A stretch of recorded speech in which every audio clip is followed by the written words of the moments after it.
I mean, technology is moving towards this type of thing. And this movie takes place in 2029. So could be. No, probably not. Definitely not.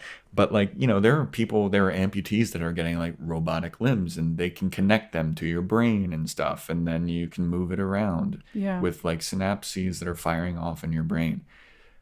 But it does get to an interesting part of like what makes a person, a human, a being, a sentient being. And I feel like the puppet master kind of has a point of like, I'm a sentient being and I deserve to be recognized as such. I'm Yeah. not just a robot that you created anymore. Yeah, and it's that idea of agency. Mm-hmm. I think that as technology progresses and people become a little bit more anxious about the potential for the really strong things that they're creating that are enhanced humans, therefore potentially superior to humans, there has to be some way for them to keep having control over them, despite the fact that they are actually potentially weaker. And, so it's this moment where he goes, you are no longer in control of me. I have agency, so I should have asylum. But there's no category for this creature, person, entity, I guess might be the best Entity. word. I was using being. Yeah, being as well. They say, wait, so are you artificial intelligence? And he's like, he, she, it. It's like, no, I'm not AI. Yeah, I am intelligence. Yeah, I am sentient. Yeah. And I have like, identity. I have agency. I have all these other things. yeah, and there's a debate about whether there is a quote unquote ghost in that shell because the ghost is like, your soul, your mind. There we go. It's your mind. Yeah. And there's a lot of throughout the movie, like thought provoking stuff of like, well, what makes you a human? And what differentiates you from like an quote unquote artificial intelligence that might not be artificial anymore? Yeah, and there's also, what makes the human body different from a shell. Yes. I mean, some of this stuff felt a little bit old hat to me, but it's only because, in the last few months, I've discussed ad nauseum some of these concepts.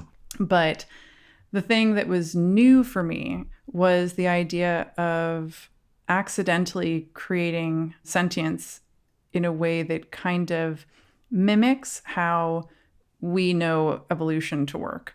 Yeah. That there's these sort of accidental things that happen, something new becomes a thing, and then it has a desire to reproduce and to protect itself and survive. And that was interesting. So that brings up new questions about whether or not you can really call this artificial, or is it technology anymore? Has it moved beyond technology?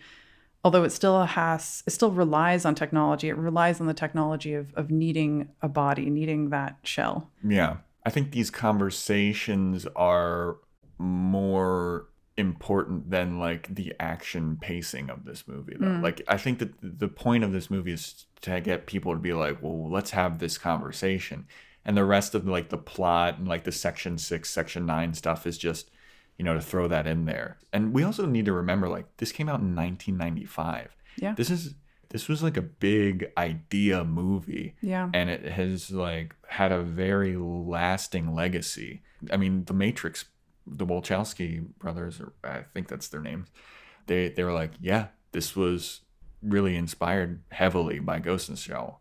James Cameron said that Avatar is very heavily inspired by Ghost in the Shell. And brought up some pretty interesting questions. Leads to pretty interesting conversations. Yes. Nom. Are we having it yet? I don't. We've been having it, right? I know. I'm kidding. Email in the animemoviepodcast@gmail.com.